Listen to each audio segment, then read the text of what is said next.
আপনি কি ৯ September supreme কোর্টের রায়ে হতাশ? কারণ কিছু মানুষ, কিছু স্বার্থান্বেষী ইচ্ছাকৃতভাবে আপনাকে বিভ্রান্ত করেছে। তাদের সুবিধার জন্য, আপনার সুবিধার জন্য নয়।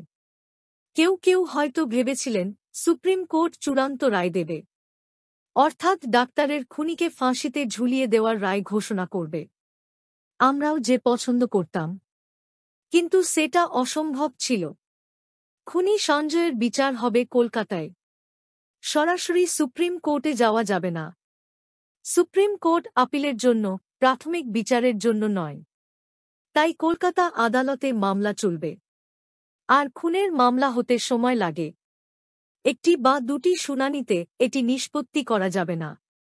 এমনকি এখন পর্যন্ত চার্জশিটও দাখিল করা হয়নি। সিবিআই তদন্তকারী অফিসার এবং সরকারি আইনজীবী প্রায় তাকে জামিন পেতে সহায়তা করেছিলেন।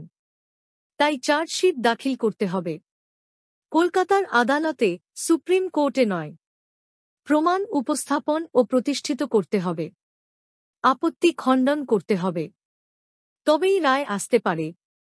তারপর যদি আপিল করা হয়, এটি হাইকোর্ট এবং তারপর সুপ্রিম কোর্টে যেতে পারে।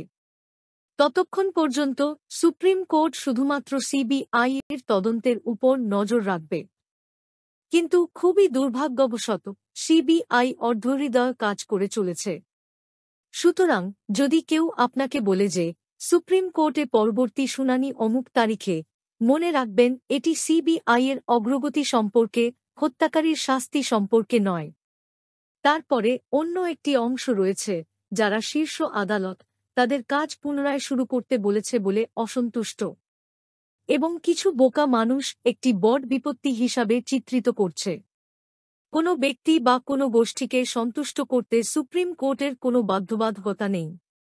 সমাজের সর্বোত্তম স্বার্থে কোনটি সঠিক, কোনটি ন্যায়সঙ্গত, তা নির্ধারণ করতে হবে। জুনিয়র ডাক্তাররা যদি আদালতের কাছ থেকে আরও নম্রতা আশা করে থাকে, তবে এটি তাদের অন্যায্য প্রত্যাশা, আদালতের সমস্যা নয়। কিন্তু সবচেয়ে বেশি লজ্জার সম্মুখীন হতে হয়েছে কাউন্সিল কৌস্তব বাগচি, ওনার এইটা প্রাপ্য। এবং সিবিআই কেস ফাইলের সাথে সম্পর্কিত প্রয়োজনীয় নথি প্রাপ্তি স্বীকার করেছি। এখন সিবিআইয়ের কাছে কচ্ছপের চেয়ে একটু দ্রুত গতি আশা করি।